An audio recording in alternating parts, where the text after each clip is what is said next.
Guys welcome back to new blog. તો અત્યારે હું આવી છું રોહિતભાઈ દુકાને. રોહિતભાઈ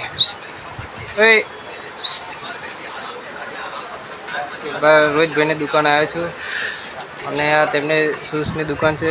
આ લેડીઝ કરનું છે અને આપણું સોંગ કેટલું ચાલે પેલું 2000 પ્લસ થઈ ગયું છે સિંગલ ડબલીનું. અને આજે કોઈ મિલિંગ જશે.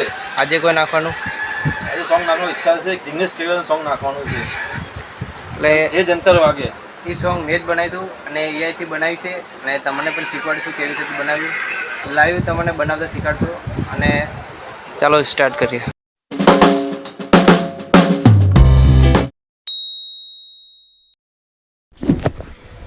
તો ગાઈસ પહેલાં સોંગ બનાવતા પહેલાં સોંગની લિરિક્સ બનાવવી પડશે. તેના માટે હું ચેટ જીપીટી વાપરું છું. તો અત્યારે વરસાદનો મોસમ છે તો વરસાદનું સોંગ બનાવીએ. તો સ્ક્રીનની અંદર તમને દેખાતું હશે આ સાઈડની અંદર.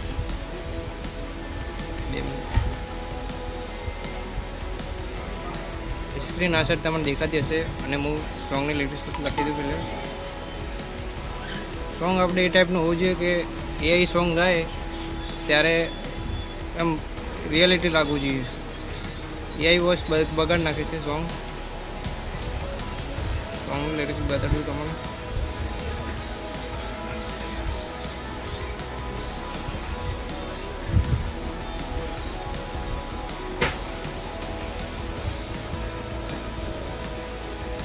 તો અત્યારે કૃષ્ણ ભગવાનનું સોંગ લખ્યું છે મેં. કાનજીના નામની તું લૂંટી લે લૂંટ. તો આ સોંગની આપણે એઆઈ સોંગ બનાવવાનું છે. તો તે માટે પહેલાં આપણે કોપી કરી દઈએ લિંક. અને હું એઆઈ સોંગ બનાવવા માટે ચેટ જીપીટી અને જેમિનીનો યુઝ કરું છું. જેમિનીના અંદર સોંગનો વોઇસ સારી આવે છે અને વિડીયો પણ સારી બને છે. થંબનેલ પણ બનાવતા શીખવાડીશ તમને. થંબનેલ કેવી રીતે બનાવવું. જેમિની ચાલુ કરી. જેમિનીમાં પ્રોસેસ સિમ્પલ જ છે. આ સાઈડ પ્લસ આઇકન બતાવશે, એના પર ક્લિક કરવાનું અને તેના અંદર આ મ્યુઝિકવાળું છે ને એના પર ક્લિક કરવાનું અને આપણે સોંગની લિરિક્સ નાખવાની છે.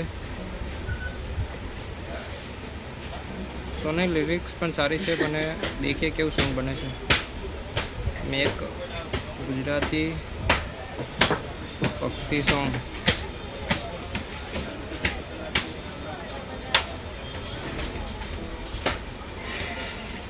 આવું થોડું તો લખવું પડશે નીચે એટલે સોંગ સારી રીતે બને.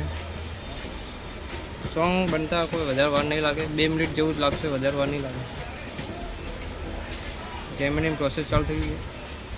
આ અત્યારે તો 30 સેકન્ડ બતાવે છે પણ કોઈક દિવસે ફૂલ સોંગ પણ બની જાય છે. 30 સેકન્ડનું જ બનશે. દેખીએ કેવું સોંગ બન્યું છે. થંબનેલ પણ બનાવતા શીખવાડીશ તમને. થંબનેલ કેવી રીતે બનાવશું. અત્યારે આ રોહિતભાઈની દુકાનની અંદર હું શૂટ કરું છું. સોંગ બનેલું જ છે આપણું. એમાં પૂરેપૂરું એઆઈ રહેશે. સોંગ પણ એઆઈ છે, લિરિક્સ પણ એઆઈથી લખાઈ છે અને થંબનેલ પણ એઆઈથી બનશે. યુટ્યુબમાં આવા સોંગ ઘણા ચાલે છે. અત્યારે તમે જોયા હશે જીવનજી. પછી એઆઈ પણ સોંગ હિન્દીમાં ખૂબ ચાલે છે. સાયકી કેટલી પે સોંગ સુન્યું હશે તમે. આ સોંગ આપણું બની ગયું છે. ભજન સોંગ ગુજરાતી. તમને 2 લાઈન સંભળાવી દઉં.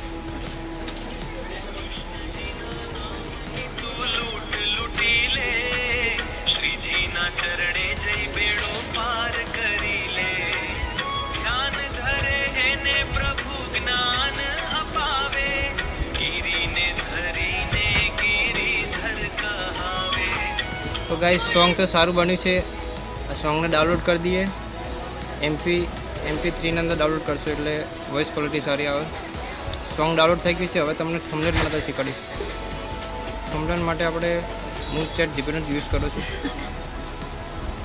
તો આનું ટાઇટલ આપણે કૃષ્ણના નામની લૂંટી લે લૂંટ એ જ ટાઇટલ રાખશું આપણે. યુટ્યુબના અંદર મ્યુઝિકની સાઇઝ થંબનેલ કઈ હોય છે ખબર છે? 16:9 હોય છે. 16:9 સાઇઝ યુટ્યુબની હોય છે થંબનેલમાં. એ સાઇઝનું આપણે કૃષ્ણ ભક્તિ સોંગ થંબનેલ સોંગ થંબનેલ બનાવશું. બેસ્ટ. હા ભાઈ, તો આ પ્રોસેસ પણ ચાલુ થઈ ગઈ છે. તો કોઈ વાર તો લાગતી નથી, પણ જેમિની સોંગ તમારી લિરિક્સ સારી હોવી જોઈએ. સોંગ સારી લિરિક્સ હશે તો તમારું સોંગ ઉપર છે. પ્રોસેસ ચાલુ થઈ ગઈ છે. ગેટિંગ ઇમેજ, કેવી ઇમેજ બનાવે છે. આ ઇમેજને અમારી બે પ્રોસેસ કરીને આપણે યુટ્યુબમાં કેવી રીતે અપલોડ કરવાનું એ બી તમને બતાવીશ. અને વ્યૂ પણ સારા આવે છે, પૈસાની કમાણી પણ સારી થઈ રહી છે. અત્યારે અમારા ભાઈ હર્ષદભાઈ દંતાણીનું ગીત સારું ચાલી ગયું છે. કયું ગીત હતું? મુકેશ ગાંગોતિયાનું ગીત છે. એ AI નથી પણ એ ઓરિજિનલ સોંગ છે. ત્યારે લિરિક્સ લોડિંગ થાય છે, તમને બતાવી દઉં કેવું થંબનેલ બન્યું છે. એ થંબનેલને આપણે પ્રોસેસ કરીને યુટ્યુબમાં બી કેવી રીતે ડાલવાનું છે એ પણ શીખવાડી દઉં.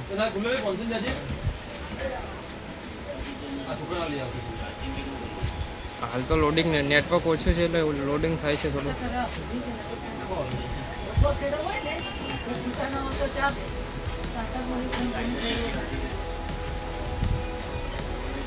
આગ દેખ લો શું થંબનેલ બનાવે છે યાર. આવું થંબનેલ કોઈ બનાવી આપે યાર આપણે. કૃષ્ણના નામને લૂંટી લે તું લૂંટ. થંબનેલ હવે ડાઉનલોડ થાય છે.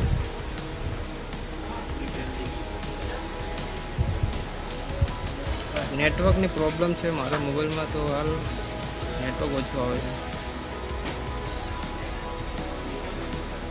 ડાઉનલોડ થઈ ગયું છે. આની પ્રોસેસ બતાવી તમને કેવી રીતે અપલોડ કરવાનું. હું ઇનશોર્ટનો યુઝ કરું છું કારણ કે બીજી હેવી એપ મારા અંદર ઉપડતી નથી, કારણ કે સોફ્ટવેર પણ ઓછું છે આનંદ. પહેલાં બ્લેક બેકગ્રાઉન્ડ લઈ લ્યો.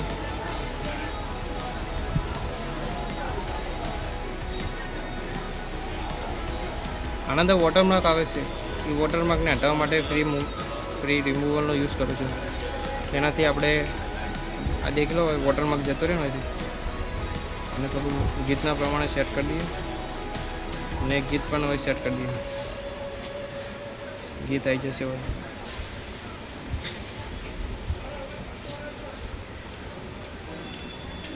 તો આપણું ગીત આવી ગયું છે, ગોકુલના નાથ.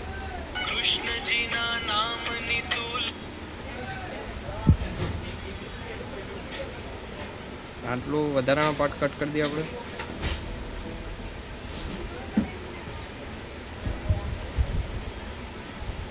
અને થંબનેલ એડ કરી દઈએ એટલે આપણું સોંગ બનીને તૈયાર. માત્ર ચડાવવાનું છે હવે યુટ્યુબમાં, એ પણ તમને શીખવાડી દઈશ. થંબનેલ આવી ગયું છે. થંબનેલ ને સોંગ બે મિક્સ કરીને આપણે યુટ્યુબમાં ચડાવવાનું.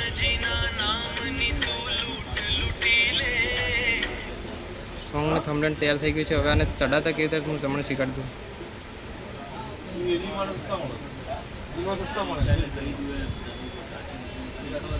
વધારાનો કટ કરી દઈએ. સોંગ ને થંબનેલ બે તૈયાર થઈ ગયું છે. માત્ર ખાલી યુટ્યુબમાં ચડાવવાનું છે. અને હવે તમારા પર ડિપેન્ડ રહે છે કે તમે કેવું સોંગ બનાવો છો. તો આપણું સોંગ તૈયાર થઈ ગયું છે. તો મળીએ ફરી નવા વિડીયો સાથે. ત્યાર સુધી બાય.